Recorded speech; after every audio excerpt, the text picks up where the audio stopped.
mu nama mpuzamahanga ya mbere ku birebana n'umutekano yiswe International Security Conference on Africa ISCA yatangiye kubera i Kigali kuri uyu wa mbere ku itariki ya 19 y'ukwezi kwa gatanu. U Rwanda rwagaragaje intwaro z'igisirikari rukorera imbere mu gihugu i Masoro mu cyanya cyahariwe inganda niho zikorerwa. Benshi ntabwo twari tubizi, nyamara uru ruganda rwatangiye mu mwaka wa 2018. Benshi twabimenye kuri uyu wa mbere ubwo mwimurika bikorwa ry'ibikoresho bya gisirikari byamuritswe muri iyo nama. Twabonyemo izina REMCO, Rwanda Engineering and Manufacturing Corporation. Ni uruganda rukorera ibikoresho bya gisirikari ingabo z'u Rwanda RDF ndetse n'izindi nzego z'umutekano haba hano mu Rwanda no hanze y'igihugu. Mu zindi ntego uru ruganda rufite harimo no gufasha ibihugu by'inshuti kubona ibikoresho bya gisirikari. Ni uruganda rukorera mu karere ka Gasabo mu cyanya cy'inganda cya Kigali, rukorerwamo intwaro zikoreshwa n'ingabo zirwanira ku butaka, izikoreshwa n'umutwe w'ingabo zihariye, ibikoresho byo guhangana n'iterabwoba, ibikoresho byo guhagarika imyivumbagatanyo, ibyuma bitorezaho kurasa n'ibindi. Ikinyamakuru igihe.com cyanditse ko REMCO ikora ibikoresho bya gisirikare ku bufatanye n'uruganda rukora intwaro rwo muri Israel rwitwa Israel Weapon Industries IWI. Izi ntwaro bakora ni intwaro zemewe gukoreshwa ku rugamba. Kugeza ubu zikoreshwa n'ingabo z'u Rwanda ndetse n'ingabo za Israel. U Rwanda ruri ku rutonde rw'ibindi bihugu bya Afrika nabyo byikorera intwaro, nabyo turi buvugeho muri iki kiganiro. Izo ntwaro zikorerwa mu Rwanda ni izihe? Zifite ubuhe bushobozi? Tubahaye ikaze. Gukora imbunda ndetse n'ibindi bikoresho byifashishwa mu gucunga umutekano ndetse no ku rugamba ni kimwe mu bikorwa byinshi bikorwa na Rwanda Engineering and Manufacturing Corporation REMCO. Basanzwe bakora ibindi bikoresho nk'amapoto ajyaho insinga zitwara amashanyarazi, ibikoresho bigezweho byifashishwa mu kuhira imyaka, ibikoresho byo kwa muganga nk'intebe zigezweho ababyeyi babyariraho. Bakora kandi ibikoresho bigezweho bikoreshwa mu bwubatsi, mu bucukuzi bw'amabuye y'agaciro, ibyuma by'imodoka, hanyuma hakaza n'imbunda n'ibindi bikoresho bya gisirikari. Mu mbunda bakora harimo amasotera cyangwa pistolet ndetse n'imbunda nini zirasa muri metero 500. Izi zirimo izitwa Arad 5300 BKL ndetse n'izindi. Harimo n'izikoreshwa na ba mudahusha nka AC Sniper, Arad Sniper n'izindi zishobora kurasa muri metero 800. Harimo kandi zo mu bwoko bwa machine gun nka Negev ULMG ndetse hanakorerwa indebakure zifashishwa mu kureba kure ariko mu gihe cy'ijoro. Byinshi mu bice bigize imbunda bikorerwa hano mu Rwanda, uretse amasasu, ububiko bw'amasasu cyangwa magazine na lens byo bitumizwa hanze y'igihugu. Izi mbunda zose zikorwa na REMCO zujuje ibisabwa byose ku rwego mpuzamahanga ngo zifashishwe mu bikorwa bya gisirikare. Uretse intwaro zikorerwa mu Rwanda zamuritswe kuri uyu wa mbere, hamuritswe kandi izindi mbunda zigezweho zikorerwa mu Misiri, muri Turukiya n'ahandi. U Rwanda rufite inganda nyinshi zikomeye zirimo n'izikora imodoka, ariko inkuru y'uruganda rukora imbunda yatunguye kandi itangaza benshi bitewe n'imbunda icyari cyo ndetse n'ikikora. Ni imashini zikora akazi gatera ubwoba, agahinda, uburakari, umujinya n'ibyishimo, ariko uburyo zikora buracyarujije kuri benshi. Hari ubwoko bwinshi bw'imbunda, ariko izikoreshwa cyane n'abasivile ni pistolet cyangwa se handgun nk'uko bazita mu Cyongereza. Hari kandi Kalashnikov n'izindi mbunda ndende bita rifles ndetse na Kalash cyangwa shotgun. Izi mbunda zigezweho zose zigizwe n'ibice bitatu by'ingenzi. Hari igice gikora aricyo bita action, hakaba inkingi cyangwa se igice cyo gufataho bita stock, n'umuyoboro cyangwa se akayira gaturukamo isasu barrel. Nubwo ibi bice bihuriweho, uburyo byubatsemo buratandukanye bitewe n'ubwoko bw'imbunda. Igice cy'ingenzi cy'imbunda bita igice gikora cyangwa action nicyo gice cy'imbunda kirimo ibice byimuka cyangwa bikorwa ahantu hamwe bigashyirwa ahandi mu kurasa, bigafasha mu kwinjiza amasasu, kurasa no gusohora igifuniko cy'isasu ryakoreshejwe ryamaze kuraswa. Hari amoko menshi y'ubu buryo bwo gukora bitewe n'uko imbunda yubatse n'intego yayo. Igice kizwi cyane mu gice gikora cyangwa se action ni imbarutso bayita trigger. Ni igice kimwe gusa mu murongo mugari w'ibikoresho bigize uburyo bwo kurasa kw'imbunda. Uburyo bwose bwo kurasa bushobora no kugira hammer, ariko bagereranya nk'akanyundo gakubita isasu iyo bakuriye imbarutso iyi hammer ikubita ku cyo bita percussion cap cyangwa se kuri firing pin kugira ngo isasu risohoke. Ikimvuze cyitwa firing pin hari abakita urushinge rurasa isasu, rugira uruhare mu gutuma isasu riturika. Hari icyitwa sear, ni igice cy'ifatizo gifata cyangwa se kikarekura hammer, kirinda ko hammer yijyana udakuruye imbarutso ikaba yasunika isasu rigasohoka utabishaka.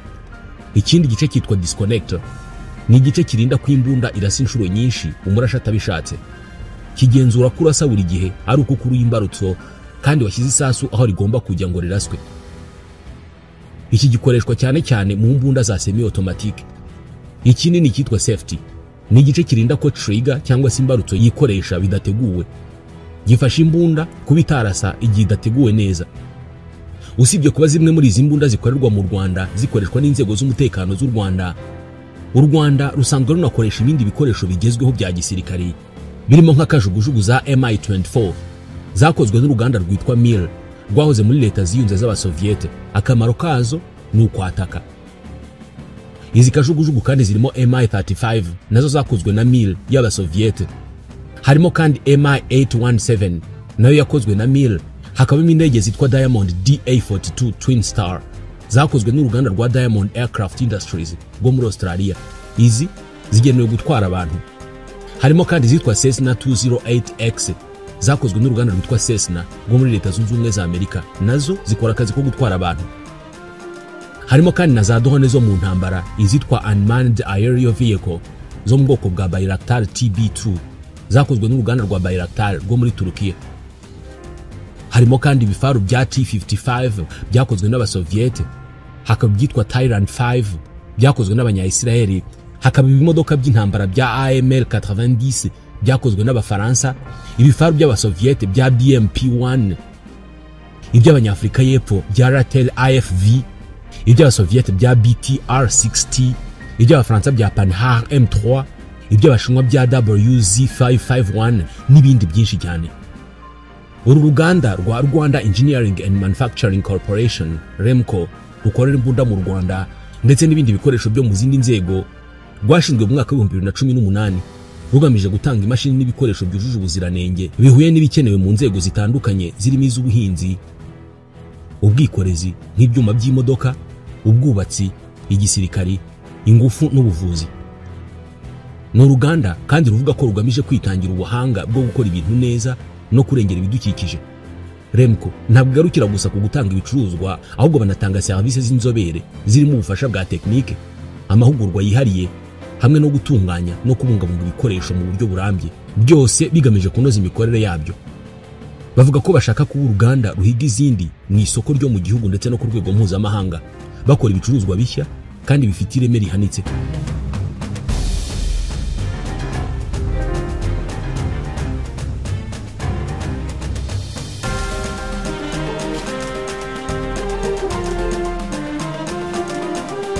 Iyi nama y'iminsi 2 yamurikiwemo ibi bikoresho ifite insanganyamatsiko yo guhindura isura y'umugabane wa Afurika mu isi ihindagurika kandi igoye gusobanukirwa. Ni inama itanga urubuga ku bayobozi n'inzobere mu by'umutekano, iperereza n'ingabo baturutse muri Afurika ndetse no ku rwego mpuzamahanga kugira ngo baganire ku bibazo bikomeye by'umutekano no kurebera hamwe ejo hazaza hashingiye ku bufatanye. U Rwanda ubu ruri mu bihugu bikora imbunda. Muri Afurika hasanzwe hari ibihugu bizwi ko byikorera imbunda n'amasasu, ibihugu birimo Afurika y'Epfo. Ubusanzwe iki ni igihugu gifite ubukungu buteye imbere ku mugabane wa Afurika kandi mu byiciro byose by'ubuzima, haba mu buvuzi, uburezi ndetse n'ikoranabuhanga. Kuba aricyo kiri imbere mu bihugu bishobora kwikorera imbunda ntawe byatungura mu banyafurika, kubera ko gisanzwe gihagaze neza muri Afurika by'umwihariko mu bijyanye n'inganda. Iyi Afurika y'Epfo rero hashingiye kuri raporo zitandukanye igaragaza ko yatangiye gukora intwaro zirimo amasasu n'imbunda nto ndetse n'imodoka z'imitamenwa zikoreshwa ku rugamba guhera mu myaka ya kera, ubwo iki gihugu cyayoborwaga na leta y'abazungu. Aba bazungu bari barageze muri Afurika y'Epfo ahagana mu kinyejana cya 17, ubwo bari baturutse iwabo mu Burayi baraza bigarurira ubutaka bw'abanyafurika, baburemaho igihugu gisa n'icyo basize iwabo i Burayi. Ku ngingo yo gukora intwaro rero, Afurika y'Epfo yabashije kugera kure cyane kubera ko yanashoboye kugera ku ikoranabuhanga rya nyuma ryo gutunganya ubutare bwa uranium ndetse no kubucuramo ibisasu kirimbuzi, aho mu myaka y'1980 leta ya Afurika y'Epfo yari ifite ibisasu 6 kirimbuzi yikoreye ubwayo. Gusa ibi byose yabisenye mu ntangiriro z'imyaka y'1990 ndetse inasinya amasezerano ya NPT, Non-Proliferation Treaty, agenga itungwa n'ikoreshwa ry'ibisasu bya kirimbuzi ku isi. Ku mwanya wa kabiri w'ibihugu bishobora kwikorera intwaro muri Afurika hari Ethiopia. Ethiopia nacyo ni igihugu cy'igihangange ku mugabane wa Afurika. Unarebye mu bya politike, umurwa mukuru wa Ethiopia, Addis Ababa, ni urimo icyicaro cy'umuryango wa Afurika yunze ubumwe. Iki gihugu nta nubwo kigeze gikolonizwa n'Uburayi ndetse kirwanyaho igihe kirekire kuri iyi ngingo, nacyo kigarukwaho kenshi nk'ikimaze kugira ubushobozi bwo kwikorera intwaro zirimo amasasu n'imbunda nto no kugera ku bisasu biraswa muri za roketi. Mu ngengo y'imari ya miliyoni 400 z'amadolari ya Amerika, Ethiopia igenera igisirikare harimo menshi agana mu nganda zikora intwaro muri icyo gihugu. Mu ntambara iheruka ubwo igisirikare cya Ethiopia cyahanganaga n'abarwanyi b'Abanya-Tigray bari bahuriye mu mutwe wa United Front of Ethiopian Federalist and Confederalist Forces, UFFCF, bakoresheje intwaro zabo bakora, bongeraho izo bahawe n'abasangirangendo babo n'izo baguze, maze Ethiopia ishobora gushushubikanya izo nyeshyamba bazitsinda umugenda. Ethiopia rero yatangije imirimo yo kwikorera intwaro guhera mu kinyejana cya 19 mu myaka y'1800. Bwari uburyo buciriritse bwo gukora intwaro, ariko ubu babiteje imbere. Ku mwanya wa gatatu mu bihugu bifite ubushobozi bwo kwikorera intwaro muri Afurika hari Misiri. Iki nacyo ni igihugu cyateye imbere muri byinshi, by'umwihariko mu birebana n'inganda ndetse n'izikora intwaro. Misiri ifite inganda 30 zikora ako kazi, ku buryo zishorwamo asaga miliyoni 400 z'amadolari buri mwaka. Misiri izi imbere cyane mu gukora ibikoresho by'intambara birimo na za bombe z'ubwoko butandukanye, imbunda nto ndetse n'amasasu. Ubuhanga bwo kwikorera intwaro mu Misiri bwatangijwe mu myaka y'1820, ariko butezwa imbere cyane nyuma y'intambara ya kabiri y'isi. Misiri iri mu bihugu bya Afurika by'imbere mu gushobora kwikorera intwaro, ariko ntabwo ari muri Afurika gusa, no mu bihugu by'Abarabu nabwo Misiri izi imbere cyane kuri iyi ngingo. Biri no mu byayihaye ubudahangarwa bw'uko yo na Syria ari ibihugu byayoboye ndetse byanateye inkunga intambara Abarabu barwanyemo na Isiraheli mu bihe byashize. Ubu Misiri igeze no ku rwego rwo kugerageza gukora ibijyanye n'indege z'intambara. Ku mwanya wa 4 hari Ghana. Ghana ni igihugu cyahoze cyitwa ikirombe cya zahabu, ubu nacyo gisigaye gishobora kwikorera intwaro. Mu butaka bwacyo harimo amabuye menshi y'agaciro, ibyatumye abaturage muri Ghana bazamura ubushobozi bwabo bwo kubyaza umusaruro ayo mabuye y'agaciro. Ubuhanga na tekinike zo gukora intwaro muri Ghana zatejwe imbere cyane guhera mu myaka 100 ishize. Kugera n'ubu nibura muri Ghana hari ahantu 10 hari inganda zo gukora intwaro, nko mu gace kitwa Swazame ka Kumasi, kari mu bice byahozemo ubwami bw'Abashanti, ubu ni mu karere ka Ashanti. Ni hamwe mu hantu hari inganda z'intwaro ziri ku rwego rwo hejuru. Ku mwanya wa 5 mu bihugu bishobora kwikorera intwaro muri Afurika hari Kenya.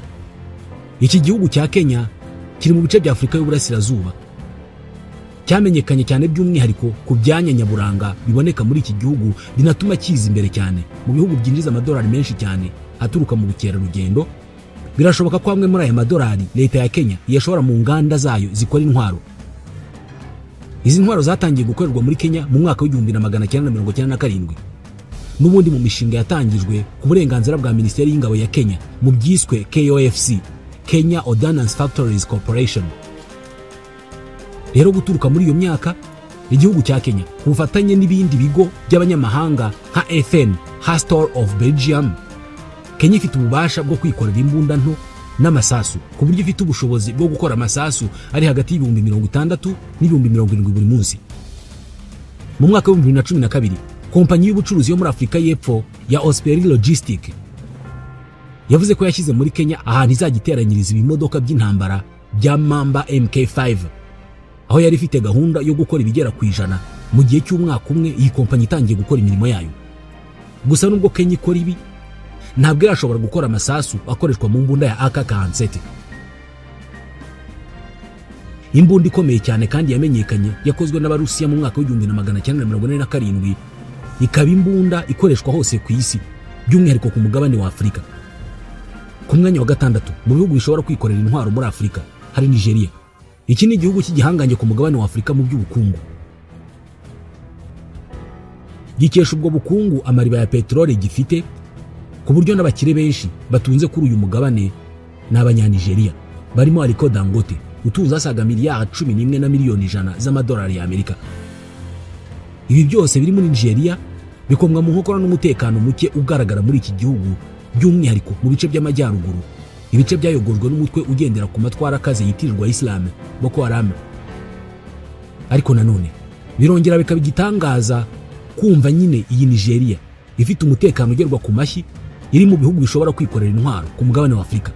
Nyamara kandi iki gihugu kinakora intwaro zinakomeye ku buryo abanyanigeria bashoboye kwikorera ubwoko bwabo bwihariye bw'imbunda ya AK-47 new version. Bayihaye izina rya Obasanjo kubera ko iyi mbunda yahawe izina nyuma y'aho Perezida Olusegun Obasanjo asuriye Dikon, ubwo yarabaye umuperezida wa kabiri wa Nigeria uyisuye nyuma ya General Yakubu Gowon. Dikon ni ibiro biyobora ikorwa ry'intwaro muri Nigeria, Defense Industries Corporation of Nigeria. Igihugu cya Nigeria cyatangiye gukora intwaro mu myaka y'1960, ariko n'ubu cyafite igisirikare giciriritse ku buryo ububiko bw'intwaro z'iki gihugu usanga butari ku rwego rwo hejuru nk'uko bwakabaye bumeze, ndetse ukabona bunaciriritse rwose, ndetse n'imyitozo y'abasirikare baho iri hasi.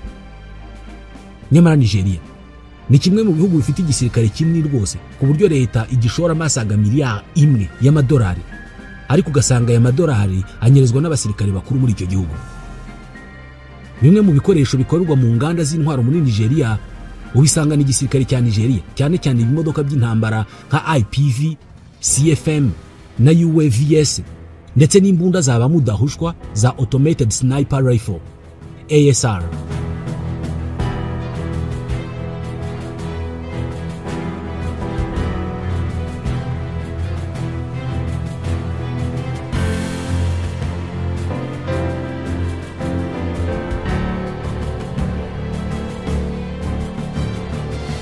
Igihugu cya karindwi kuri urutonde rw'ibihugu bishobora kwikorera intwaro muri Afurika hari Sudan.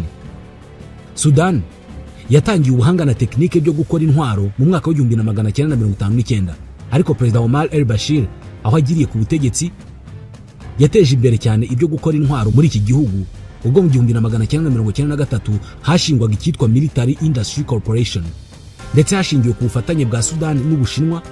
Ubu ibindi bice bitari Khartoum birimo inganda zigera kuri 3 zikora intwaro. Kandi nanone byagarutsweho ko hari n'intwaro nyinshi zakorewe ahangaha muri Sudan zagiye zigurishwa ku mitwe y'iterabwoba yo muri Afurika ndetse no mu burasirazuba bwo hagati. Ndetse iki gihugu kiri mu ntambara, ntawe uzi niba iyi mishinga yo gukora intwaro igikomeje nk'uko yari imeze mu gihe yashyirwaga ku rutonde rw'ibihugu byikorera intwaro na africafacts.org. Igihugu cya 8 kuri uru rutonde ni Tanzania. Tanzania ni igihugu nacyo gifite inganda nto ariko zikora amasasu ndetse n'imbunda nto, ndetse ngo cyitwa Tanzania Mzinga Corporation gifite umusaruro uri hejuru cyane mu byo gukora intwaro. Tanzania ya Mzee Mwalimu Nyerere niyo yahaye umurongo ibisirikare byinshi byo muri Afurika y'Uburasirazuba, kuko n'ubu abasirikare hafi ya bose mu karere k'ibiyaga binini ndetse n'imitwe myinshi yitwaje intwaro bakoresha amagambo y'igiswahili kenshi ku rwego rurusha indimi kavukire zabo muri ibyo bihugu. Ibi ubwabyo byerekana ubudahangarwa bw'igisirikare cya Tanzania n'urwego rw'akataraboneka iki gisirikare cyagezeho. Rero kuba Tanzania igaragara mu bihugu bibasha kwikorera intwaro ntabwo ari ibintu bitungurana hakurikijwe uburyo igisirikare cya Tanzania cyitwaye mu myaka yashize. Igihugu cya 9 kuri urwo rutonde ni Namibia. Kuri Namibia byakumvikana nk'ibidasanzwe kuba ishobora kwikorera intwaro kubera ko ubwacyo mbere y'umwaka wa 1990 ubwaryo izina ntabwo ryabagaho. Byasabye ko abanyagihugu bafata intwaro bakarwanyira kwigenga, bakareka kuba intara ya Afurika y'Epfo yari iyobowe muri politiki ya apartheid. Byose byashobotse biciye mu ntambara yayobowe na Sam Nujoma yarangiranye n'insinzi y'aba bagabo n'abagore b'abanyanamibia bashyigikiwe bikomeye n'ibihugu bitandukanye birimo na Cuba ya Fidel Castro. Iyi Namibia rero nayo ishingiye ku buhanga yasigiwe na Afurika y'Epfo, ubu ni kimwe mu bihugu byikorera intwaro kubera ko izo ntwaro zatangiye gukorerwa mu gace ka Windhoek mu mwaka wa 1977. Ubu rero uruganda rw'intwaro rwa Windhoek Machinene Fabric rugenzurwa na Minisiteri y'Ingabo ya Namibia, rufite uruhare runini cyane mu gushyira Namibia ku rutonde rw'ibihugu bishobora kwikorera intwaro ku mugabane wa Afurika. Ku mwanya wa 10 w'ibi bihugu bikora intwaro muri Afurika hari Uganda. Uganda nacyo ni igihugu ubungubu gishobora kwikorera intwaro, gifite inganda nto zigera kuri 3 ariko zishobora gukora imbunda nto ndetse n'amasasu. Urunini muri izi nganda rwitwa Nakasongola Arms Factory, bivugwa ko ari ubw'Abashinwa. Nanone hashingiwe ku bushakashatsi bwayobowe na The Library of Congress bwagaragaje ko ubuhanga bwo gukora intwaro muri Uganda bwatangiye mu kinyejana cya 19 hagati y'umwaka wa 1870 n'umwaka wa 1899, ubwo Kabarega umwami w'ubwami bwa Bunyoro yubakaga inganda zari kumufasha kubaka zimwe mu ntwaro yari akeneye muri ibyo bihe. Kuri urutonde rw'ibihugu 11 bishobora kwikorera intwaro muri Afurika, igihugu cya 11 ari nacyo cya nyuma tugiye kuvugaho ni Zimbabwe. Iyi nayo mu mateka yayo ataribagirana yahoze ari Rhodesia y'Epfo. Yayobowe n'abazungu b'Abongereza nabo baje muri Afurika mu gusuhuka, kimwe na bagenzi babo b'abazungu baje mu bihugu bitandukanye byo muri Afurika mu myaka itandukanye. Aba bazungu rero nabo batekereje ibyo kwikorera intwaro ndetse babishyiramo imbaraga nyinshi nyuma y'intambara ya kabiri y'isi, kugera bavuye ku butegetsi bwabo bagasimburwa n'Abanyazimbabwe bari bayobowe na Zimbabwe African National Union Patriotic Front ZANU-PF ya Robert Gabriel Mugabe. Aha ni naho rero mu mwaka wa 1985 guverinoma ya Zimbabwe yashyizeho icyitwa Zimbabwe Defense Industry, cyahuzaga imirimo yo gukora intwaro muri iki gihugu. Guhera muri iyo myaka rero Zimbabwe yakomeje kubaka inganda zitandukanye zabasha gukora imbunda nto ndetse n'amasasu kugera n'ubu ngubu.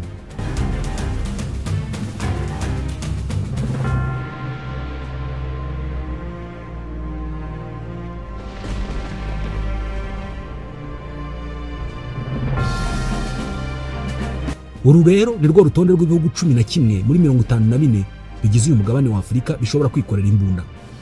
Urebye neza uru rutonde uhita ubona ko muri ibi bihugu hagaragaramo ibihugu 3 bihambaye muri Afurika mu by'ubukungu, ari byo Afurika y'Epfo, Nigeria na Misiri.